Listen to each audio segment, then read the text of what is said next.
Hello, everyone. So I'm Lucas Carvalho from Federal University of Paraná, Brazil. Um, and the work I will be presenting here today is co-authored by Xavier St-Denis from INRS.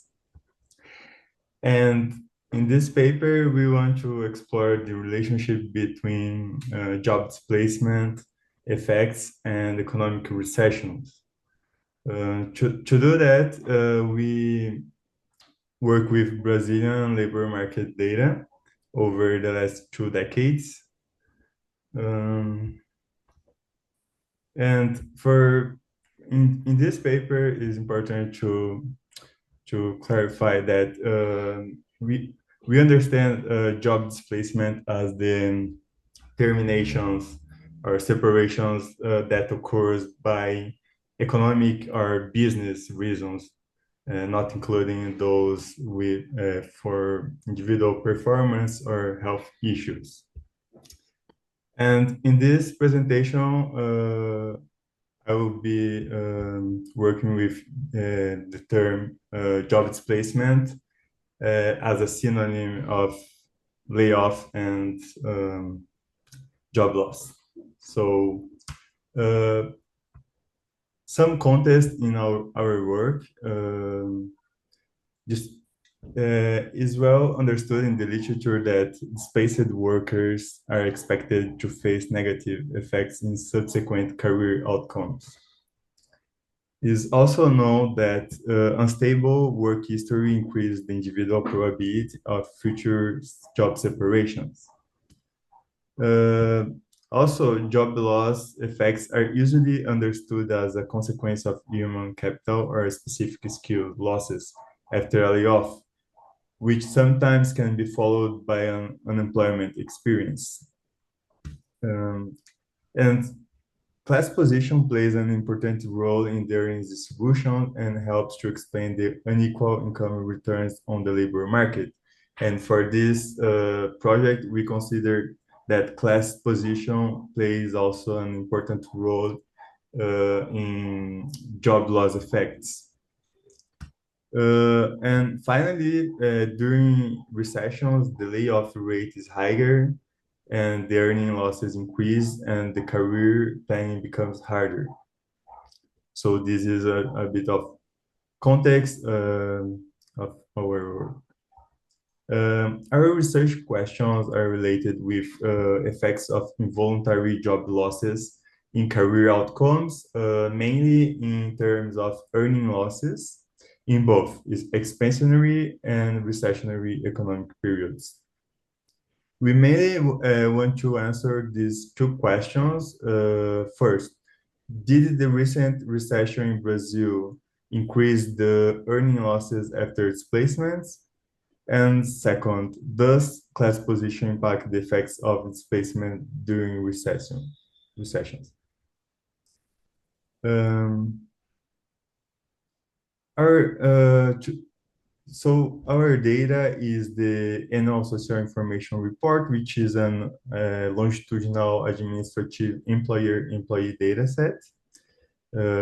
It's managed by Ministry of Labor in Brazil, and that is an identified form where we can track workers and employers. It covers all workers employed in Brazilian formal economy. For this paper, we take two random samples, which we call 2006 and 2014 cohorts, one in a expansionary economic period and another one in a recessionary period. The sample is sized in 1% of the full data for the second year of analysis for each cohort. Our population for this study are workers with a job and aged between 25 and 50 years old in the second year of the sample. So the period of analysis is in the first cohort from 2005 to 2014, and the second cohort from 2013 to 2022.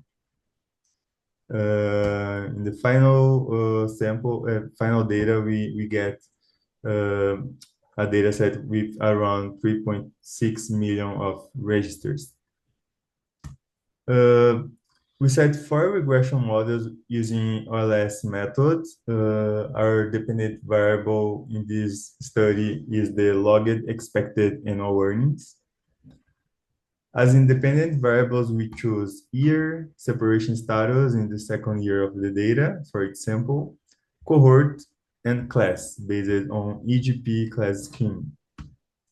We control our models for gender, education, race, age, additional separations, and time spent without a job in the formal economy. So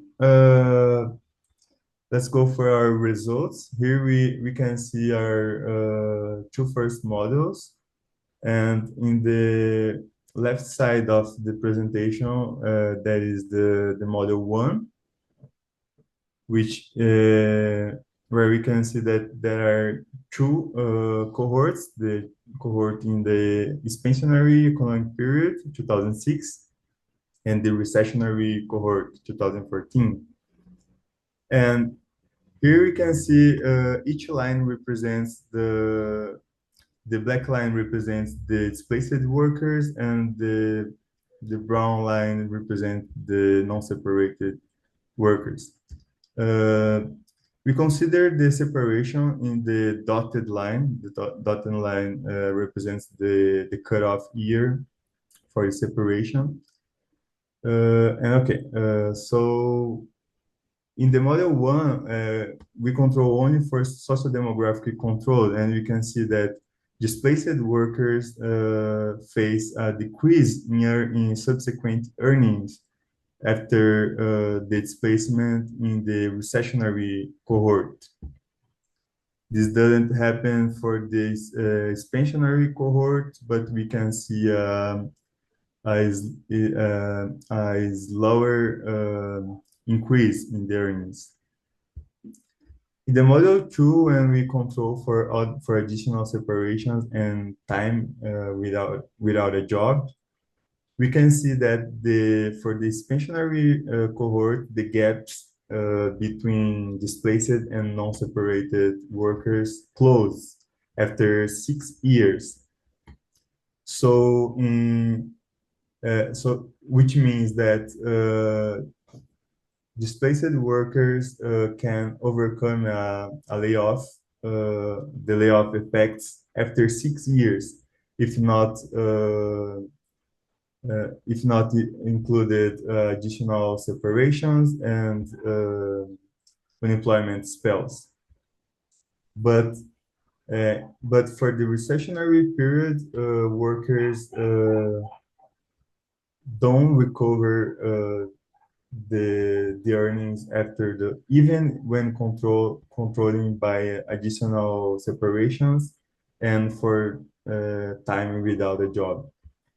So, which means that both economic period and unstable careers strongly affect subsequent earnings for displaced workers.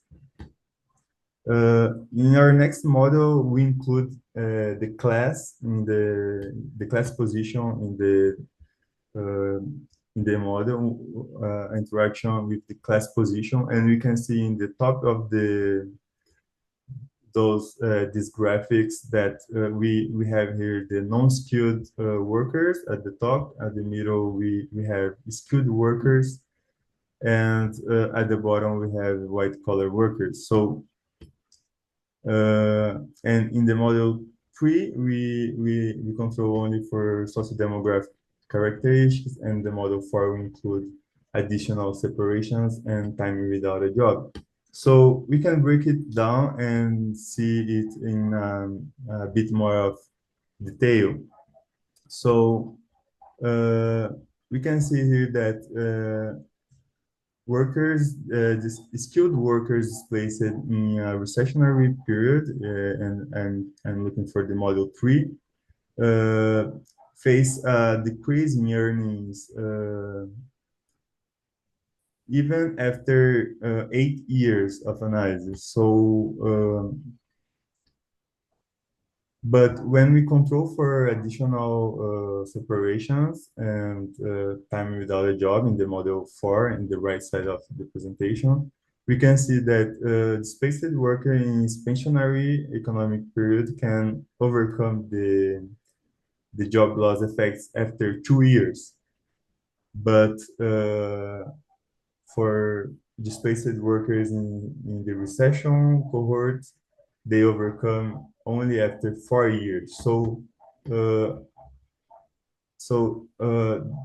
Recession, that means that to be displaced in a recessionary period can take longer to recover from the job loss effects.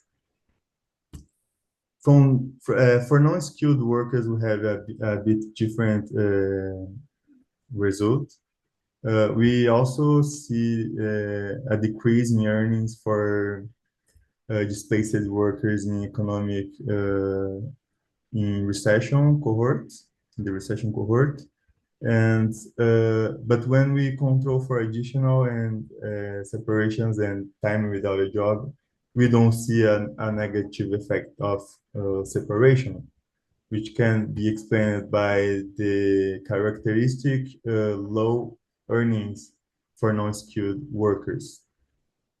But even for non-skilled workers, if displacement is followed by additional separations and unemployment spells, it can have very negative in terms of subsequent earnings. So,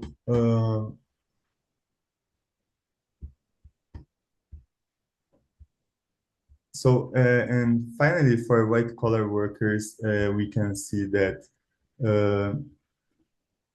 we also, in the model 3, we also see a decrease in earnings for displaced workers during a recession. And also when in the model 4, with the additional controls, we see the decrease in terms of earnings. So the main findings of this paper is that single layoffs can be overcome in average after 6 years in expansionary economic periods, but it takes longer in recessionary periods. Although further data and analysis are necessary because we had the COVID, which impacted our data. And also the negative effects from layoffs are more pronounced for skilled and white-collar workers and less perceived for non-skilled workers, which overall they have low earning levels. And in conclusion, the scaring effect of a layoff is deeply associated with career instability and periods of unemployment, or without a job in our case. And finally, the economic period affects the recovery time from a job loss and the amount of earning loss. And in times of recession, these negative effects can become long-term or even permanent. So these are my reference, and thank you.